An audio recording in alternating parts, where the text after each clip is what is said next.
Guess what's so boy? 150 gunning, I'ma run it in the fast lane. Pass lanes, watch me like a matinee. Running through the toe, easy pass him in the cash lane. The past staying and I'm never looking back, man. Pop shit, I ain't really trying to talk it out. Drop hits, I can show you what it's all about. Hello and welcome to Sharp Bets and Fantasy Sets. Once again, Nick will not be joining us, so I will be hosting this. I think he's been here less than more during this 2021-22 season. Anyway, week 14 here, so I'm here with Big Time Tin Secura. How you doing, man? Good, man. Good. I think the reason why Nick's not here is a little bit later. You're going to be talking about some records that we have in picks. I just going out on a limb saying I know the reason. Yeah, I think you're right as well. Sir, how you doing? Not bad, man. Not bad, man. We're here. Yeah, so let's start with you, sir, because listen, we could start again with the Jets like we do every week, but they always lose, so whatever. We could start the Cowboys, but we won't. We'll get to them. So let's start with you. The Niners had a chance to bury the Seahawks, kind of knock them out. Statement game, looked good, and then what happened in the second half? See, what had happened was, yeah. Hey, I mean, I told y'all, division games, man. They're never easy. It don't matter if a team looks like trash all season. For some reason, they just Seattle played better. You know what I'm saying? I got nothing. I mean, I'm saying we took the L. It happens. I said I'm not happy about it, but yeah, we're still in the playoff mix. So everyone's in the playoff mix. Did you miss Deebo Samuel leaving a little bit, sir?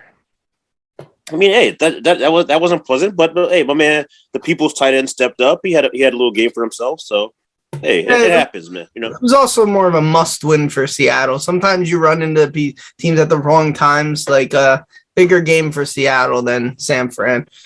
All right, Tim, your Jets. I mean, another loss. It looked pretty promising for like a quarter, and then they didn't have the ball the whole third quarter. Yeah, it looked pretty good for the first half. They were in the game, and then, they're just not a complete football team. You can't play all four quarters, you're not going to win games, and that's just basically what it's coming down to. They don't have enough people at the skill positions, and it is what it is. Like I said at the beginning of the year. Yeah, well, don't even get me started. I don't really get it. In that situation, because was it a guy they just grabbed off the street? Was this a kicker? He won the kicking competition in between weeks, so they cut the other guy, let this guy come in, and whoopsies. Yeah, whoopsies. More like he won a raffle. You know what I'm saying? Yeah. They picked him up the third row. I don't know, man. Either way, like I said, as long as the quarterback play keeps improving towards the end of the season, and just give me something to look forward to. I know we're, at least another draft away of picking skill positions. Elijah Moore looks amazing, by the way. So, I mean, there are positives. When Michael Carter, the running back Michael Carter, was in there, he looked pretty good, at least serviceable as a potential three-down back. He could catch the ball in the backfield. So there are bits and pieces of the team that are looking good. But like I said, built from the inside out, another lineman, I don't even know about a defensive lineman. Get him another wide receiver to throw to. Right. We'll see what happens. You see what Dallas did with getting Dak some more weapons. It looks pretty good. You just never. The thing that surprises me about the Jets, though, is the defense, because Saleh got that job based on being a defensive coordinator, defensive mind. So you would think that he would have them always playing a little bit better on the defensive end. But I know it's still his first year on the squad, so but still, that's a little surprising to me. It's their first year, and he got dealt a pretty rough hand. I mean, before the season even starts, their big free agent pickup out for the season. So that didn't help. That's not the only issue that we have on the defense side of the ball, but yeah, it's like I said, first year you got to give at least a cool 3 years before he could. Not in New York. That's what needs to happen. No. Joe Judge might not get at least like 3 years, because get his guys in there, get his system implemented, and see what happens. Because if the defense is still playing like trash, like in year 3, year 4, all right, bro, maybe it's time you need to. Right, but it's a win lead. Like, fans aren't. You know what it is? I don't know if I think fans are more patient than owners give fans credit for. I do believe that, like, if you are open about what you're trying to do, fans are okay as long as the system is in place. I like, as a Nick fan, I could safely say, like, once they started to build up with the young kids, I was okay with it, like them losing. And I think you're like the Jets. It's when they built, like, what the Giants did wrong was like build that false hope up with the Barkley draft. Like, guys, we still have a chance. When in reality, the fan base was like, no, we don't. What are you doing? And it kind of set them back like maybe 10 years. You never know what's going to happen with that. So I think the Jets will be okay. I think you guys expect it. Listen, hear me out. If Philadelphia fans can trust the process, I mean, and they're like the worst fan base in all sports, all around, right? They throw shit at Santa Claus. You know all the stories, right? Hey, man, Santa Claus had it coming. You know what I'm saying? Yeah, fuck that guy. No, bah humbug, sir. But if those fans can trust the process and deal with that organization, only to see where they're at now, or where they were last year, challenging for a title, basically. Maybe Scott's right that the owners don't give the fans a little bit more benefit of the doubt. Right. Yeah, I think just with the Jets, like, I think as long as they see like next year, if you improve a little bit, and then next year if as long as they're getting better, the fans will give you a break. But if you just keep getting, like in the Giants case, if you just keep getting worse, or there's really no improvement, then that's when they call for somebody's head. Because in this league, you got to get better. Like, there was people who picked the Giants to win the NFC East like idiots this year, like thinking they were good, and now that you're in last place, it looks bad. Like that's what we're talking about. The Jets, you kind of knew you'd be in last place. Like, it was like, but it's, as a Jet fan, just be competitive in the division games, which you kind of haven't been with the Pats, but who cares? But like, if you're, as long as you put up a fight, go down fight. And I think you kind of did that versus Philly. It was like, whatever, it wasn't a horrible fucking game. At least you didn't cover the spread. Right, but some things look good. Is it like you said, if you could come out of the game, well, Elijah Moore looked good. Like that's all you could really ask for. Cowboys went into the New Orleans on a Thursday night, got out of there with an ugly victory. They didn't look all that impressive. If there wasn't a bullshit crackback block, they actually might have lost that game. The game would have got scary. But as a road team on a Thursday, you just want to get out there with a win. Now you got 10 days off. You go to Washington. Their Dak is 21-6 versus the NFC East, which is a pretty incredible record. He just doesn't lose versus division. And talking about divisions, it seems that the NFC East is actually the second best division in the NFC, if you really look at it now, with the way teams are playing.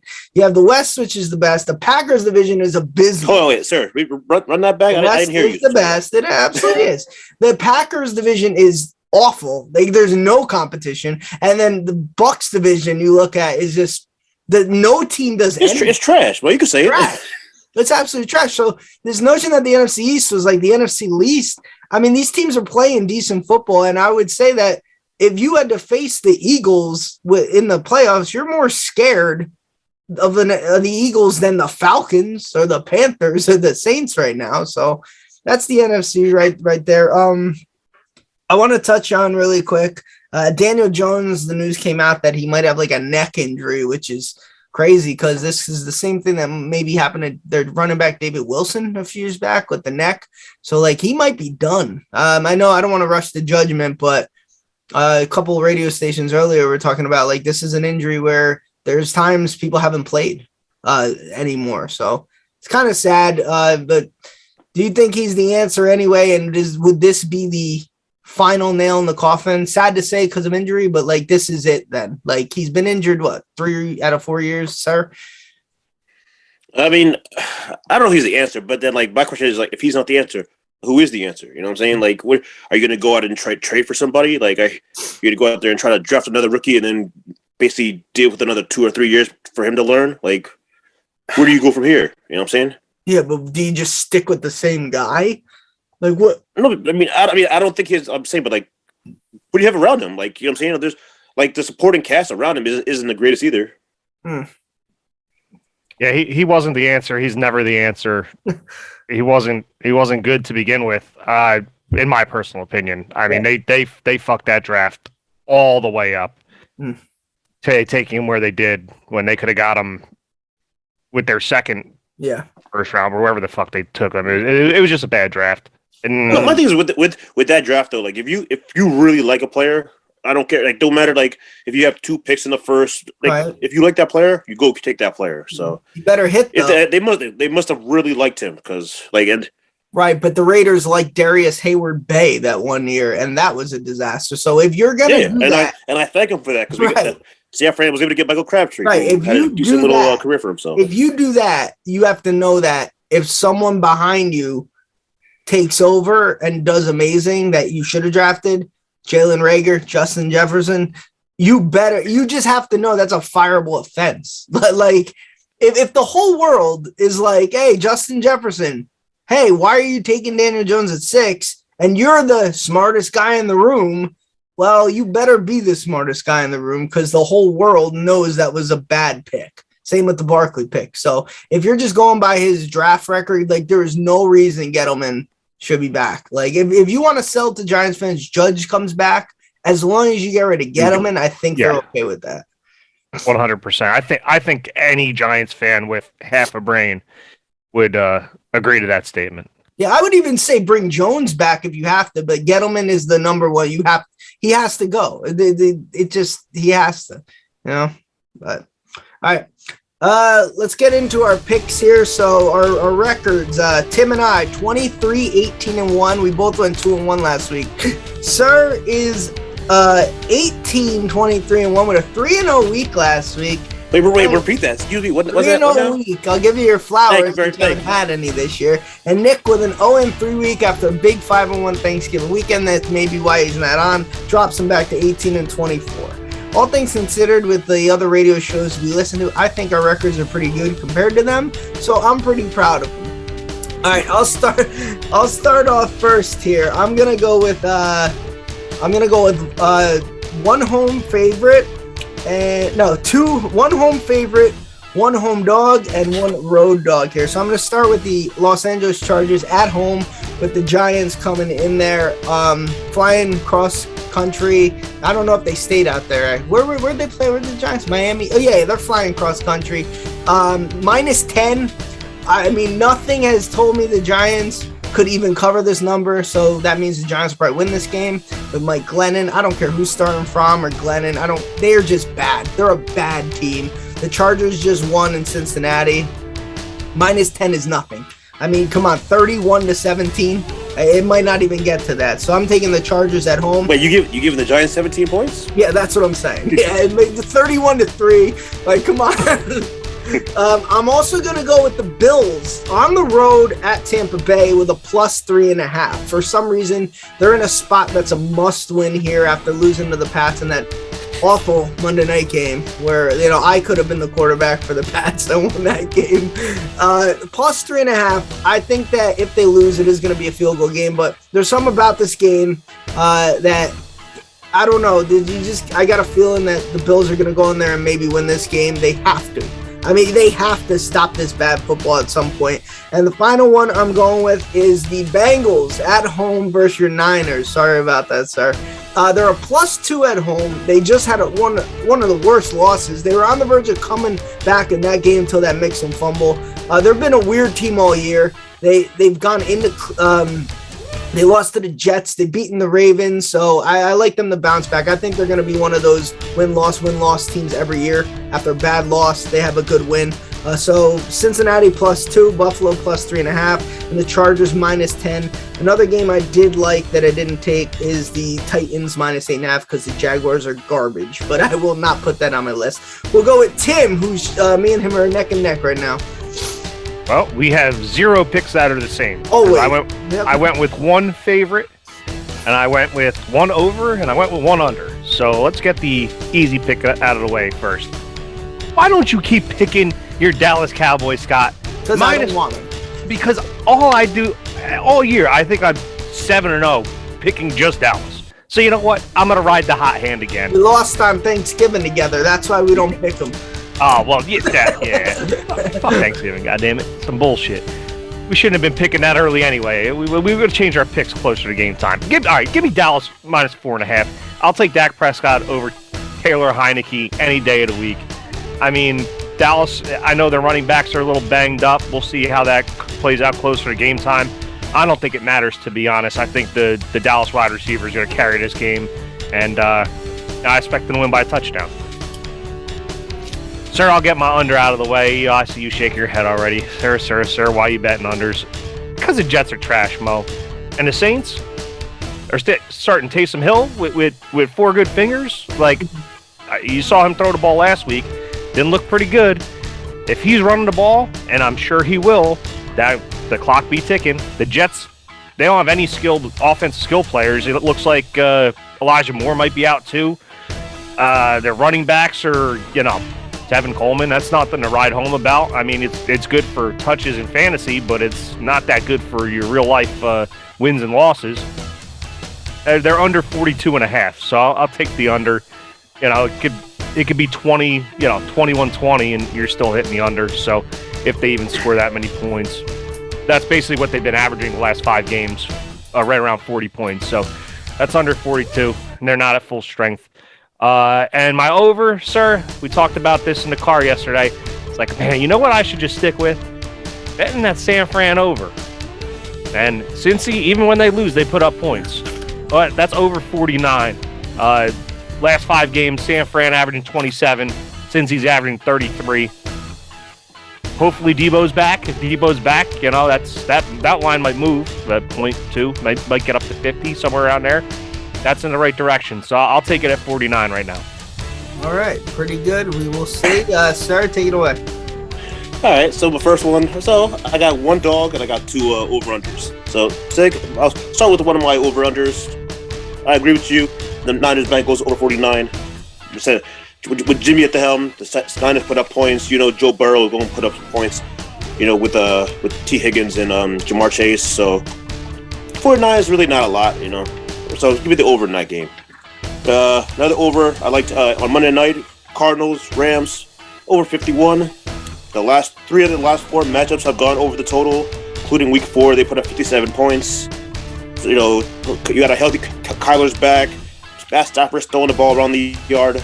So 51 points, over 51 on Monday night. It's a good number. And my dog, give me the skip tonight. Give me the Steelers, plus 3.5. Mike Tomlin as a dog covers 67% of the time, and you know who they playing, and you know what time it is, and I'm going to get this dude. Kirk Cousins prime time? Absolutely not. They just took the L to the Lions. I know, Scott. I know that made you really Very happy. You know what I'm saying? But I've been trying to tell y'all, Kirk Cousins, that brother's garbage. I'm telling you. So in his prime time, I'm not taking these boys, man. Come on, no. Give me the Steelers, Mike Tomlin, and Big Ben's been playing better football as of late. So. I like Give me the Steelers plus 3.5. I like that game too. I actually won with the Steelers last week in one of my picks as well.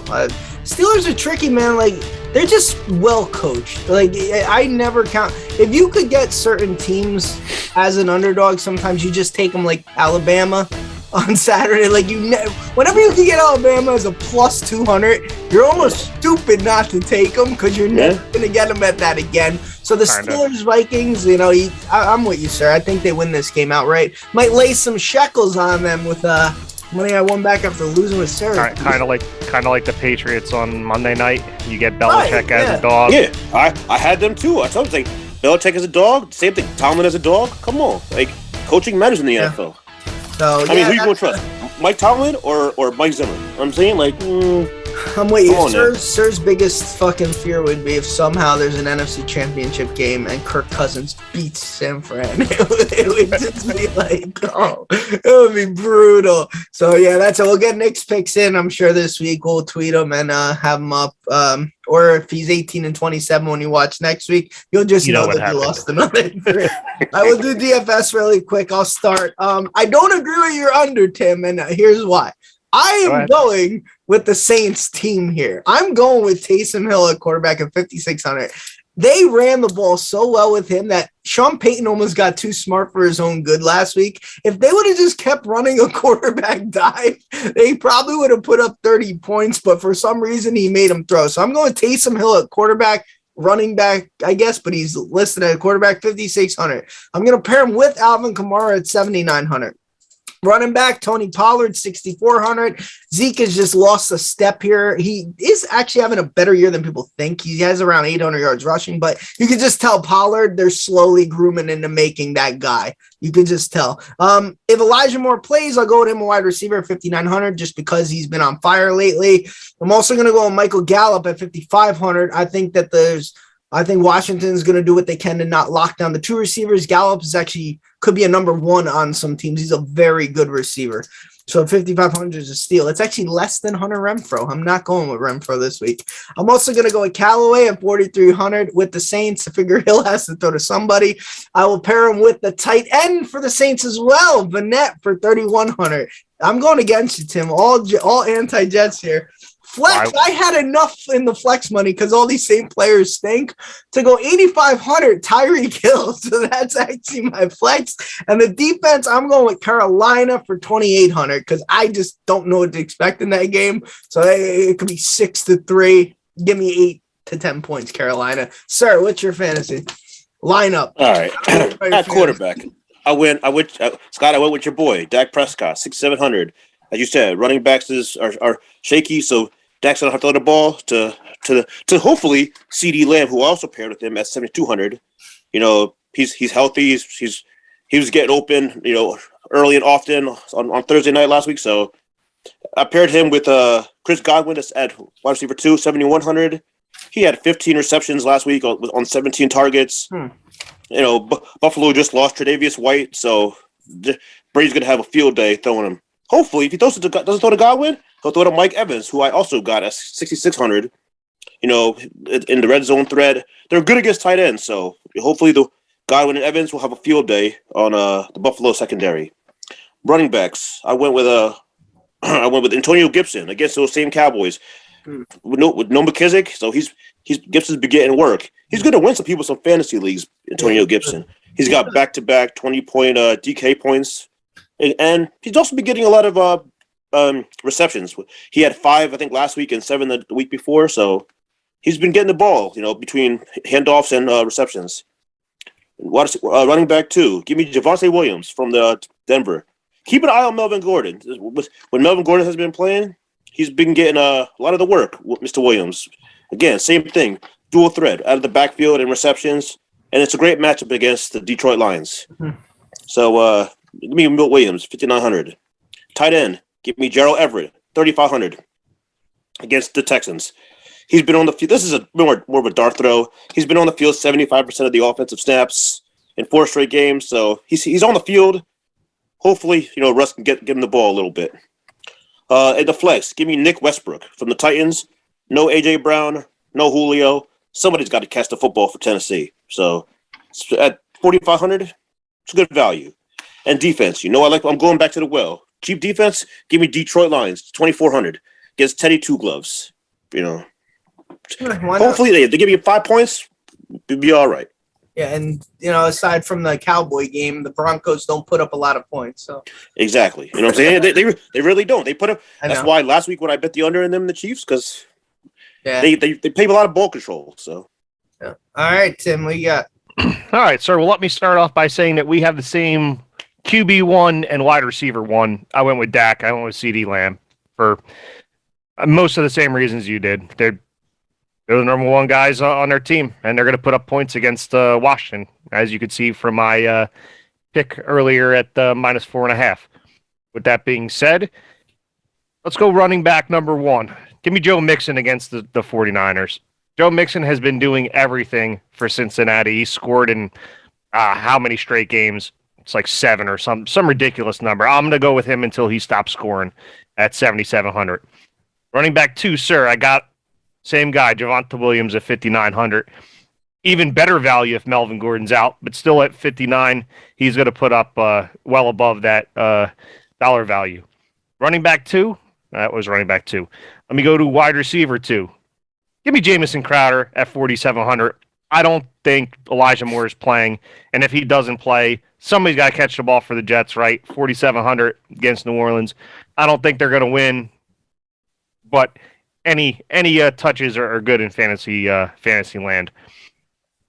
Wide receiver 3, give me Jalen Gutton, 3,400 against the Giants. Potentially no Keenan Allen, potentially no Mike Williams, if because of COVID.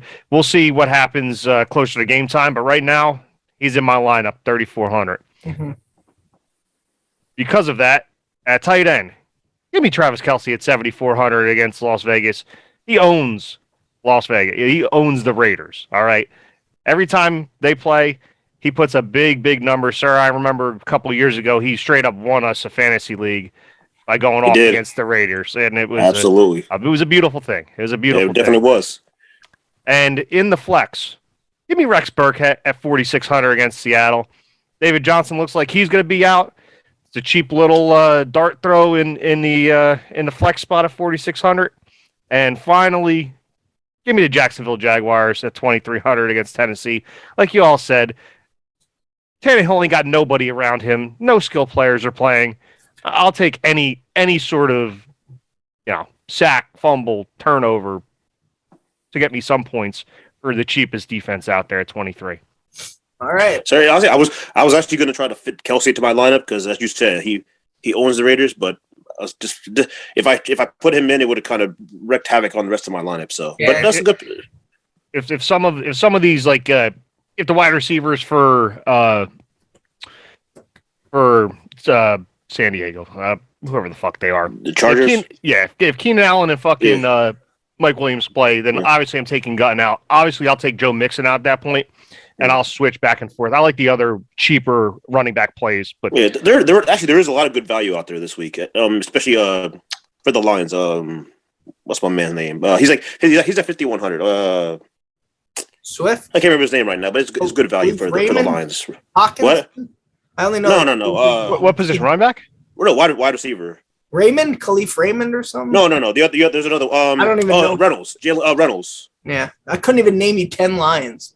Yeah. Mr. Reynolds. He's good value right now at 5,100. I was actually going to try to fit him and Westbrook into my lineup, but then I was like, I had too much money left over, so was able to. Well, But congrats. if you're looking for a cheap option, Reynolds is a good option. Josh Reynolds is the So we figured out a Lion's name, Josh Reynolds. There we go. Josh Reynolds. Hey, They have one win. We can name one player. All right. Yeah. Congrats on the Lions for their win. Now they're probably going to go to Denver, get their fucking shit beat out of them. But whatever. Congrats on them for the win. Really quick before we ended. Wait a minute. First of all, that win shouldn't even count. It was against Kirk Cousins, Mo. Come on, It stop was a hell of a way to win, though. Honestly, like a last-second play. That's how you want to do it. Really quick, rapid fire. I'm just going to go 3 games. Just tell me who you think's going to win without point spread or anything. All right, we got the Browns-Ravens. I think the Browns are going to pull it off, sir. Lamar Jackson. Tim? Browns. It's going to be a good game, actually, I think. Bills-Tampa Bay. I got the Bills, like I said in my picks. Tim? Tampa. Sir? Tom Brady. All right, 2-1 there. Dallas, Washington. I actually don't like this game as a Cowboy fan. I think I would take Washington with the points. I'm just going to say Dallas because I'm a little bit of a homer. But I wouldn't be shocked if Washington won this game. Tim, I know who you're picking here. Yeah, well, there you go. Sir, what about you? How you feel about this one? Stadium fire. Okay. Oh, here we go. One of those. You're not even in your division, old boy. I know. Well, No, your boy should be able to pull it off. Hey, lastly, for my lineup, I hope the Cowboys win and the Cowboys score 50 points. all right. That's it for week 14. We'll do our prop bet picks really quickly when we're done.